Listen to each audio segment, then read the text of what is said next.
नमस्कार, मैं डॉक्टर पल्लवी मेहता और आज इस वीडियो में मैं आप सबको मिसकैरेज के सिम्टम्स क्या होते हैं इसके बारे में थोड़ी जानकारी देना चाहूँगी। आगे बढ़ने से पहले मैं आप सबको एक रिक्वेस्ट करना चाहूँगी कि अगर आपने अब तक हमारे इस चैनल को सब्सक्राइब नहीं किया हो तो तुरंत लाल कलर का बटन दबाएं और हमारे इस चैनल को सब्सक्राइब करें। स्पॉन्टेनियस लॉस ऑफ प्रेगनेंसी को मिसकैरेज ऐसे कहा जाता है। अचानक से प्रेगनेंसी लूज हो जाने को मिसकैरेज कहा जाता है। यूजुअली मिसकैरेज 20वें हफ्ते 20th वीक से पहले हो जाती है। पहले 3 महीने में मिसकैरेज होने की संभावना ज्यादा रहती है। असल में मिसकैरेज बहुत ही कॉमन है। लगभग 10 से 20% प्रेगनेंसीज मिसकैरेज में टर्मिनेट हो जाती हैं।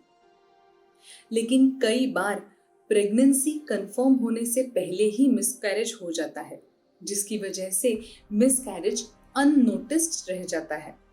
कई बार इंडिया में मिसकैरेज के लिए मां को दोषी ठहराया जाता है, लेकिन ज्यादातर मिसकैरेजेस बच्चे की इम्प्रॉपर डेवलपमेंट की वजह से, जेनेटिकली अबनॉर्मल बच्चे की वजह से ये स्पॉन्टेनियस मिसकैरेज हो जाता है।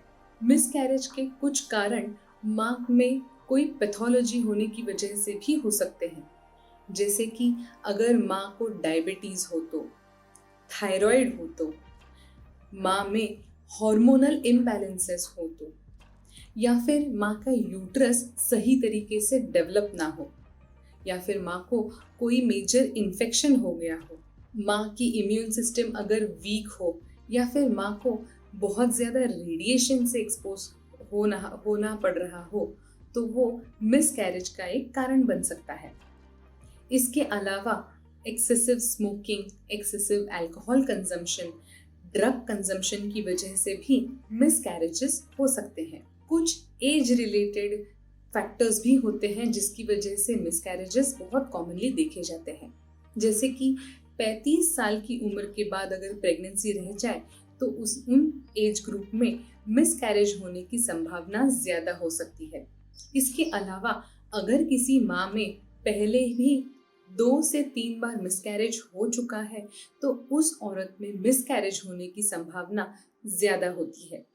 मिसकैरेज के कुछ टिपिकल सिम्टम्स होते हैं। आइडियली प्रेगनेंसी के दौरान एक औरत को ब्लीडिंग महसूस नहीं होनी चाहिए, लेकिन अगर औरत को थोड़ी ब्लीडिंग हो रही है जो धीरे धीरे करके बढ़ते जा रही है, हेवी ब्लीडिंग हो रही है, ब्लीडिंग के साथ ही साथ पेट में बहुत ज्यादा दर्द होना, क्रैम्पिंग महसूस होना, कॉन्ट्रैक्शंस महसूस होना, या फिर ब्लीडिंग के साथ ही साथ कुछ टिश्यूज वजाइना से पास हो जाना, कुछ क्लॉट्स पास होना, वजन कम होना, बुखार आ जाना, या फिर पिंकिश वाइट कलर का म्यूकस पास होना, ये सारे मिसकैरेज के लक्षण हो सकते हैं। मिसकैरेज की कंफर्म डायग्नोसिस ज्यादातर अल्ट्रासाउंड में की जाती है, लेकिन अगर ब्लीडिंग हैवी हो रहा हो और फीटस की हार्ट बीट नहीं मिल रही हो तो ये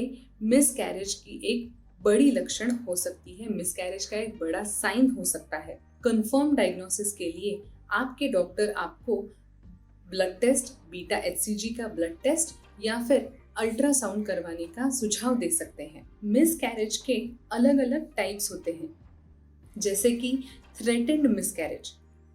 थ्रेटेंड मिसकैरेज तब माना जाता है जब अंदर पेट के अंदर बच्चा जिंदा हो लेकिन ब्लीडिंग कंटिन्यूस दिखाई दे रही हो। यूजुअली थ्रेटेंड मिसकैरेज के लिए कुछ केयर और कुछ मेडिकल हेल्प से प्रेगनेंसी कंप्लीट की जा सकती है। फिर होता है इनएविटेबल मिसकैरेज। ऐसे केस में बच्चा पेट के अंदर मर चुका होता है, लेकिन मिसकैरेज अभी तक पूरी तरह से मिसकैरेज की प्रोसीजर अभी तक पूरी तरह से शुरू नहीं हो गई होती है। यूजुअली इनएविटेबल मिसकैरेज में सर्विक्स भी पूरी तरह से डायलेट हो चुका होता है। इनकम्प्लीट मिसकैरेज में बच्चा तो मर चुका होता है और कुछ कुछ टिश्यूज बाहर निकल चुके होते हैं, लेकिन कुछ टिश्यूज पेट के अंदर ही रह जाते हैं। इन्हें मेडिकली क्लीन किया जाता है। कंप्लीट मिसकैरेज में पेट में प्रेगनेंसी से रिलेटेड जितने भी टिश्यूज होते हैं ये पूरी तरह से एक्सपेल हो जाते हैं। मिस्ड मिसकैरेज में हार्ट बीट बंद हो जाती है, लेकिन मिसकैरेज अभी तक पूरी तरह से चालू नहीं होता है, प्रोसीजर अभी तक पूरी तरह से चालू नहीं हुई होती है। रिकरेंट मिसकैरेज तब कहा जाता है जब किसी औरत में 3 से ज्यादा बार लगातार मिसकैरेज हो गया हो। ऐसे केसेस में एक सक्सेसफुल प्रेगनेंसी रहना कभी कभी मुश्किल हो सकता है। अगर आप में प्रेगनेंसी कंफर्म हो गई हो और ऐसे कोई लक्षण दिखाई दे रहे हो, मोस्ट इम्पॉर्टेंटली अगर अर्ली प्रेगनेंसी में प्रेगनेंसी के पहले 3 महीनों में अगर पेट में दर्द हो रहा हो, क्रैम्पिंग सेंसेशन, पीठ में दर्द होना या फिर कॉन्ट्रैक्शंस की तरह महसूस होना या बहुत ज़्यादा ब्लीडिंग हो रहा हो, तो जल्द से जल्द अपने डॉक्टर से संपर्क करें। आपके डॉक्टर आपको फर्दर इवैल्यूएशन, फर्दर टेस्टिंग की ज़रूर सलाह देंगे। ऐसे ही अलग अलग मेडिकल टॉपिक्स के बारे में अगर आपको जानकारी चाहिए हो तो हमारे इस चैनल को जल्द से जल्द सब्सक्राइब करें। तुरंत लाल कलर का बटन दबाएं और हमारे इस चैनल को सब्सक्राइब करें। Thank you.